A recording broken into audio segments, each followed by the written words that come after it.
Welcome to this presentation about Party Panel. I'm Gert-Jan Peters and I will be giving this presentation also on behalf of Judith Nooyen. Recreation has many advantages, but it also has a number of risks. For example, in the Netherlands, every year about 4 people die of skiing, about 21 people die of swimming, and about 12 people die while cycling. Nightlife also has a number of risks, but we don't have clear numbers about how many people are at risk of risk behaviors in nightlife settings. But there are many risk behaviors, like for example alcohol. The question being asked here is whether alcohol is really that unhealthy. The answer is yes.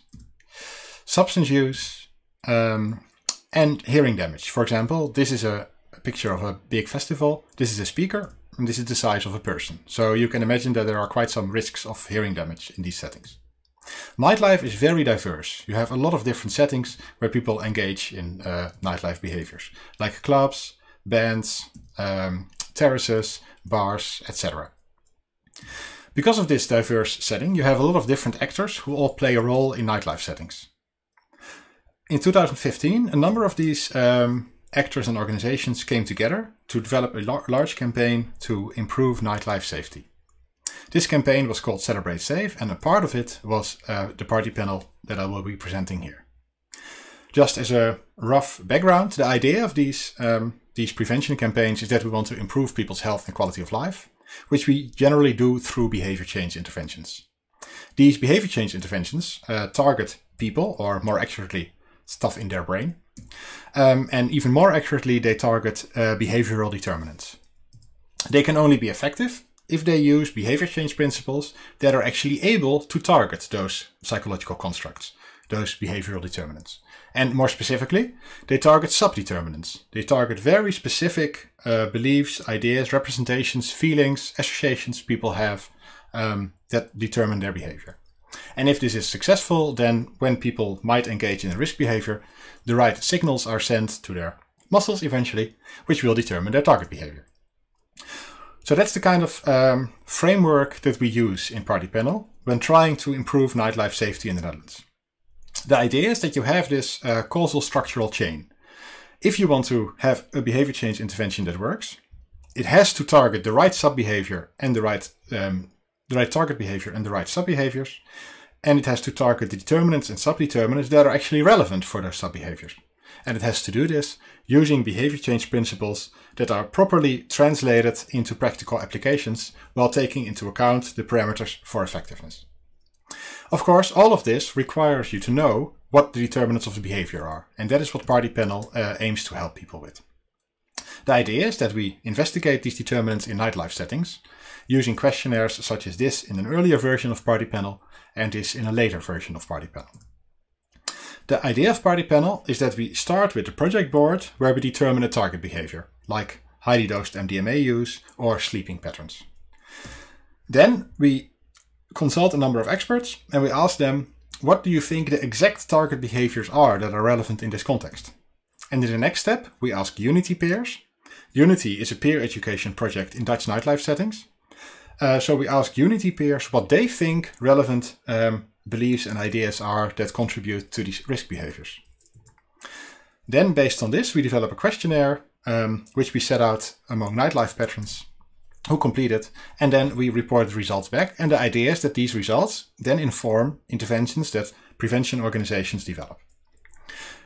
The organizers of parties and festivals aid in recruiting participants. So this is an example of one such media creations. And over the years, we have done 5 rounds of Party Panel. I'll now present an overview of a few of the results. As you see, for each of these years, the age distribution is pretty similar. This also reflects the age distribution of most people who go out in the Netherlands, so that's a good sign. But you also see, when you look at gender distributions, that they vary quite a lot between the different rounds, and that's related to the behavior. The first round in 2015, so that's the top row, had an overrepresentation of male nightlife patrons, whereas the fourth round in 2018 had an overrepresentation of female nightlife patrons. The topic of the first round was highly dosed MDMA use, so clearly men on average felt more affinity with that topic than women. In the fourth round, it was about about flirting and transgressing sexual boundaries. So clearly, women felt more affinity with that topic than men. I'll now show some results from a few of the rounds. Regarding MDMA, high MDMA dosing, we found out that actually, if you look at what people prefer to use, what kind of strength people prefer, with the blue line indicating the identity line, so people on the blue line prefer exactly the pills that they have, you saw that quite a lot of people actually had pills that were stronger than what they would prefer. Which of course makes sense, since MDMA is not regulated in the Netherlands at the moment, so people are dependent on whatever dose they can buy at a dealer. We also saw a number of results like this. For example, people indicated that if they use a high dose of ecstasy, they felt much more socially isolated, and they indicated that they actually preferred to feel less socially isolated. And of course, this pattern lends itself very well for intervention development. Similarly, people indicated that if they use a high dose, they remember much less than if they use a lower dose. And they indicated, obviously, that they preferred to remember more. So these are examples of findings that are very useful for intervention development. We generally analyze these using the cyber approach, where you combine univariate analyses with bivariate analyses. So here you see the scores of all the participants as little dots, and you see the confidence interval for the mean. So we mapped this out, we plotted this for a number of subdeterminants, and then we combined this with confidence intervals for the correlations. So simultaneously, you can look at where people score, how much room for improvement there is, and how strongly a subdeterminant is associated to the target behavior. So in this case, you would select the top one, the belief that if you use a high dose, making contact is easier, because it's associated to the behavior and there is room for improvement. Whereas the belief related to health, that if you use a high dose, it's less healthy, is not a valid, at least not a promising intervention target, because already people score very low. So we produced cyber plots like these, but it turned out that these were actually not very useful to the prevention organizations that were supposed to use them. They often did not employ people who were trained in intervention development, sometimes not even in psychology. So interpreting these plots was quite hard for them. Therefore, we created a number of YouTube movies where we explained first the idea of behavior change, and second, for every party panel round, we explained to people what the main outcomes were. You can watch these if you want using these links. In the hearing protection round, we found, for example, that people indicated that if that it's important to remember to carry earplugs, and if they use substances, the probability that they remember starts to decrease quite quickly. Based on this, Rick Rutse, Judith Nooyen, and me developed a very minimal intervention that was evaluated and was successful. You can check it out using the link in the bottom left corner. And the last round I'll show some examples from was the flirting round.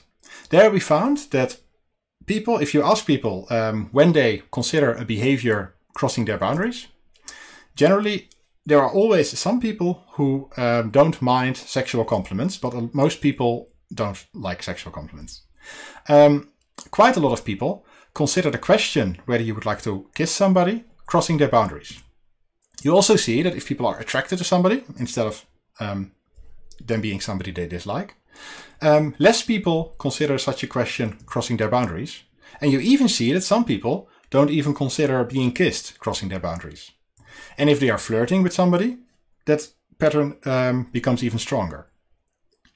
So that means that actually, if you can't assess whether the other person is flirting with you, it actually becomes almost a coin flip how likely it is that you transgress somebody's boundaries, whether you just kiss them or ask whether they would like to kiss you.